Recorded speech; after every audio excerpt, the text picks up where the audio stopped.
कुणबी प्रमाणपत्रांवरून जरांगे आक्रमक झालेले आहेत।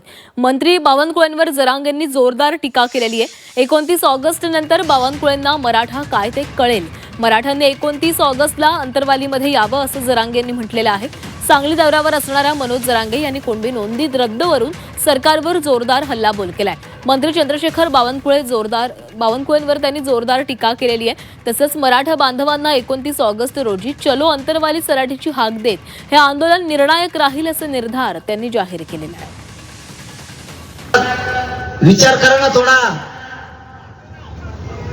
बावनकुळे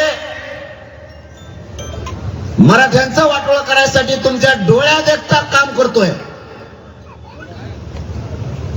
तुमच्या नाकावर टिचून त्यांनी मराठ्यांच्या नोंदी रद्द केल्या।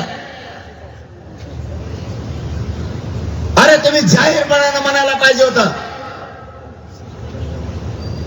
बावनकुळेने केलेली चूक तुला आम्ही माफ करणार नाही, तुझ्या मागा लागू जाहीरपणाने मंत्र्यांनी सांगायला पाहिजे।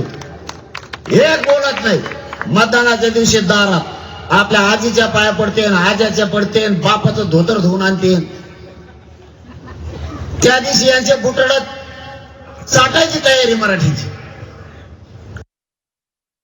दरार आहे बावनकुळे, तुला आणखी माहित नाही। आता तुला माहित, तुला आता 29 ऑगस्टच्या नंतर कळत मराठी म्हणजे काय। जगाने आदर्श घेतला पाहिजे मराठ्यांचा। मराठ्यांच्या विरोधात गेलं रे बाबा, की मराठ्यांनी असं असं केलं होतं, जगाने दखल घेतली पाहिजे। इतक्या ताकदीने जमायचं। मी तर ते जीवाची बाजी लावून लढणारच।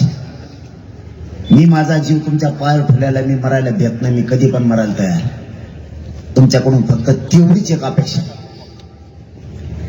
एकाही मराठ्यांनी घरी राहायचं नाही, आंतरवालीला फक्त आंदोलनाला भेट देवलं, काहीच करा नका। बाकी मी बघतो, फक्त आंदोलन। कारण यांच्याकडे ईडी आहे,